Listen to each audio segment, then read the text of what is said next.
ಧರ್ಮಸ್ಥಳದಲ್ಲಿ ನೂರಾರು ಶವಗಳನ್ನು ಹೂತಿಟ್ಟಂತಹ ಪ್ರಕರಣಕ್ಕೆ ಎಸ್ಐಟಿ ತನ್ನ ತನಿಖೆಯನ್ನು ಚುರುಕುಗೊಳಿಸಿತು. ಸ್ಥಳ ಮಹಜರಿನ ನಂತರದಲ್ಲಿ ಸಮಾಧಿಯನ್ನು ಅಗೆಯುವಂತಹ ಕೆಲಸಕ್ಕೆ ಮುಂದಾಯಿತು. ಸಾಕ್ಷಿದಾರ ತೋರಿಸಿದ್ದಂತಹ 13 ಪಾಯಿಂಟ್ಸ್ಗಳಲ್ಲಿ ನಿನ್ನೆ ಮತ್ತು ಮೊನ್ನೆ ಇಲ್ಲಿಯವರೆಗೂ ಕೂಡ 5 ಗುಂಡಿಗಳನ್ನು ಅಗೆಯಲಾಯಿತು. ದಟ್ಟಾರಣ್ಯದಲ್ಲಿ 5 ಗುಂಡಿ ಅಗೆದರೂ ಕೂಡ ಯಾವುದೇ ಕಳೆಬರ ಸಿಕ್ಕಿಲ್ಲ.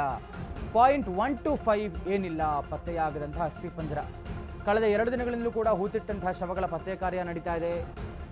ಇಂದು ಕೂಡ ಧರ್ಮಸ್ಥಳದಲ್ಲಿ ಅಸ್ಥಿಪಂಜರಕ್ಕಾಗಿ ಸರ್ಚಿಂಗ್ ಮಾಡಲಾಗುತ್ತಂತೆ.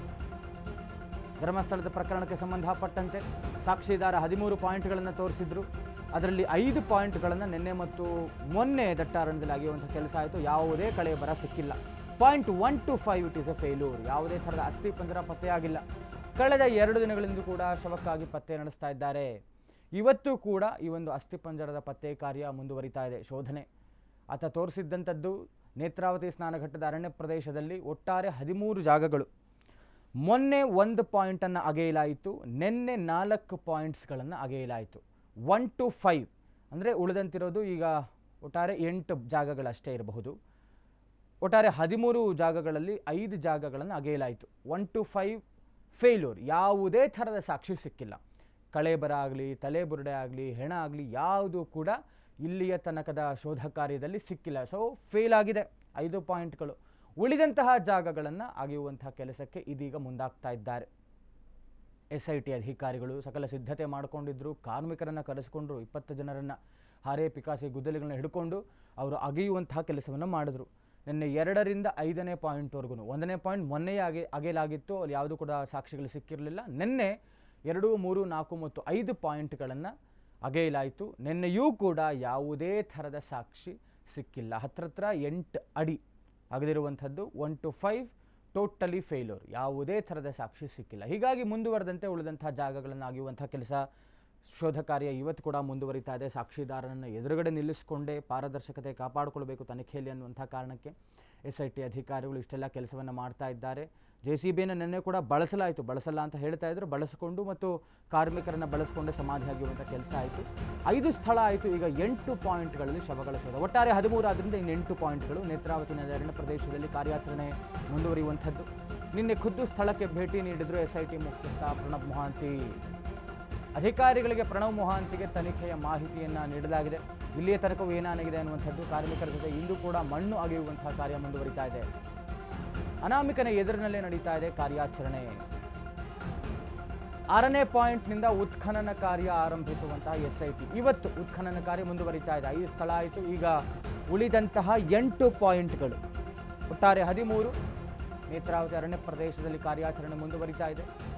ನಿನ್ನೆ ಖುದ್ದು ಎಸ್ಐಟಿಯ ಮುಖ್ಯಸ್ಥ ಪ್ರಣಬ್ ಮೊಹಾಂತಿ ಅವರು ಭೇಟಿ ನೀಡಿದ್ರು ಮತ್ತು ಜೊತೆಗೆ ಅದೇ ಹೇಳ್ತಾ ಇದ್ವಿ, ಇಂಚಿಂಚು ಮಾಹಿತಿಯನ್ನು ಪಡ್ಕೊಳ್ಬೇಕಾಗುತ್ತೆ ಎಸ್ಐಟಿ ಮುಖ್ಯಸ್ಥರ ಜೊತೆಗೆ ಸರ್ಕಾರಕ್ಕೆ ಅದೆಲ್ಲವನ್ನು ಕೂಡ ಸಲ್ಲಿಸಬೇಕಾಗುತ್ತೆ. ಹೀಗಾಗಿ ನಿನ್ನೆ ಖುದ್ದು ಪ್ರಣಬ್ ಮೊಹಾಂತಿ ಅವರು ಆ ಒಂದು ಜಾಗಕ್ಕೆ ಭೇಟಿಯನ್ನು ನೀಡಿದ್ರು. ಅಲ್ಲಿ ಏನೇನು ಆಗ್ತಾ ಇದೆ ಡೆವಲಪ್ಮೆಂಟ್ಸ್ ಅನ್ನುವಂಥದ್ದನ್ನು ಮಾಹಿತಿಯನ್ನು ಪಡ್ಕೊಂಡ್ರು. ಅಧಿಕಾರಿಗಳವರಿಗೆಲ್ಲ ಮಾಹಿತಿಯನ್ನು ಕೊಟ್ಟರು.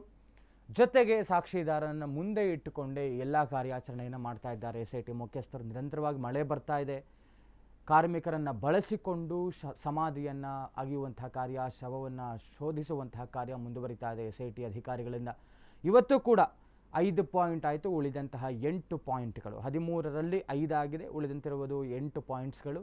ಇವತ್ತೇ 8ಕ್ಕೆ 8 ಅಗೆಯುವಂಥ ಕೆಲಸ ಆಗುತ್ತೆ. ಇವತ್ತು ಏನಾದರೂ ಇಸ್ ದಾಟ್ 4 or 5 ಒಂದು 4 ಜಾಗಗಳು ಅಥವಾ 5 ಜಾಗಗಳನ್ನು ಇವತ್ತು ಕೂಡ ಅಗೆಯುವಂತಹ ಸಾಧ್ಯತೆ, ಉತ್ಖನನ ಕಾರ್ಯ ಮುಂದುವರಿಸುವಂತಹ ಸಾಧ್ಯತೆ ಇದೆ. ಒಟ್ಟಾರೆ ಇಲ್ಲಿಯ ತನಕವೂ ಸಾಕ್ಷಿದಾರನೇ ಹೇಳಿದಂತೆ 13 ಪಾಯಿಂಟ್ಗಳಲ್ಲಿ 5 ಪಾಯಿಂಟ್ಗಳಲ್ಲೂ ಫೇಲ್ ಆಗಿದೆ. ಯಾವುದೇ ಥರದ ಸಾಕ್ಷಿ ಸಿಕ್ಕಿಲ್ಲ. ಹೀಗಾಗಿ ಬೇರೆ ಬೇರೆ ಆಯಾಮದಲ್ಲಿ ಪ್ರಶ್ನೆಗಳು ಉದ್ಭವ ಆಗುತ್ತೆ. ಈತ ಮಾಡಿರುವಂಥದ್ದು ಸುಳ್ಳು ಆರೋಪನ ಅಥವಾ 20 ವರ್ಷದ ಕಾಲಾಂತರದಲ್ಲಿ ಏನಾದರೂ ಮಣ್ಣು ಬಂದು ಬಿದ್ದಿರಬಹುದಾ, ಬೇಕಾದಷ್ಟು ಪ್ರಾಕೃತಿಕ ಬದಲಾವಣೆಗಳಾಗಿರಬಹುದಾ, ಹೀಗಾಗಿ ಆತನಿಗೆ ಮೇಲಾಗಿ ಜ್ಞಾಪಕ ಶಕ್ತಿಯಲ್ಲಿ ಏನಾದರೂ ಕಮ್ಮಿ ಏನಾರು ಆತ ಹೇಳ್ತಾ ಇರುವಂಥದ್ದು ಸರಿಯಾಗಿಲ್ವೋ ಪಾಯಿಂಟ್ಸು ಅನ್ನುವಂಥದ್ದು ಕೂಡ ಬೇಕಾದಷ್ಟು ಬೇರೆ ಬೇರೆ ಆಯಾಮಗಳಲ್ಲಿ ಚರ್ಚೆ ಆಗುತ್ತೆ.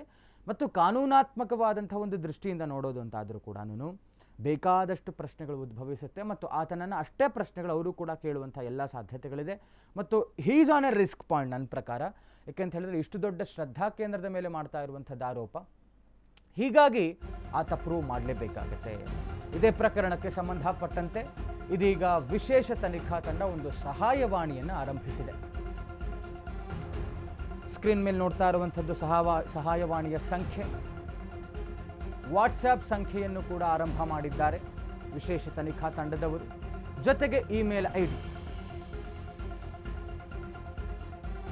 ಸಹಾಯವಾಣಿಗೆ ಕರೆ ಮಾಡೋದಕ್ಕೆ SIT ಮನವಿಯನ್ನು ಮಾಡಿದೆ. ಇಲ್ಲದಿದ್ದರೆ SIT ಕಚೇರಿಗೆ ಬಂದು ಮಾಹಿತಿಯನ್ನು ನೀಡಬಹುದು ಅಂತ ಹೇಳಲಾಗಿದೆ. ಮಂಗಳೂರಿನ ಮಲ್ಲಿಕಟ್ಟೆಯಲ್ಲಿರುವಂಥ SIT ಕಚೇರಿ ಪ್ರಕರಣದ ಬಗ್ಗೆ ಮಾಹಿತಿ ನೀಡುವಂತೆ SIT ಮನವಿಯನ್ನು ಮಾಡಿದೆ. ಧರ್ಮಸ್ಥಳದ ಈ ಒಂದು ಪ್ರಕರಣಕ್ಕೆ ಸಂಬಂಧಪಟ್ಟಂತೆ ವಿಶೇಷ ತನಿಖಾ ತಂಡ ಒಂದು ಸಹಾಯವಾಣಿಯನ್ನು ಆರಂಭ ಮಾಡಿದೆ. ಸ್ಕ್ರೀನ್ ಮೇಲೆ ಆ ನಂಬರನ್ನು ತಾವು ನೋಡಬಹುದು. ಜೊತೆಗೆ ವಾಟ್ಸ್ಆ್ಯಪ್ ನಂಬರ್ ಅದನ್ನು ಕೂಡ ತೋರಿಸ್ತಾ ಇದ್ದೀವಿ ಸ್ಕ್ರೀನ್ ಮೇಲೆ. ಮತ್ತು ಇಮೇಲ್ ID sitdps@ksp.government.in ಅನ್ನುವಂಥ ಒಂದು ಇಮೇಲ್ ID.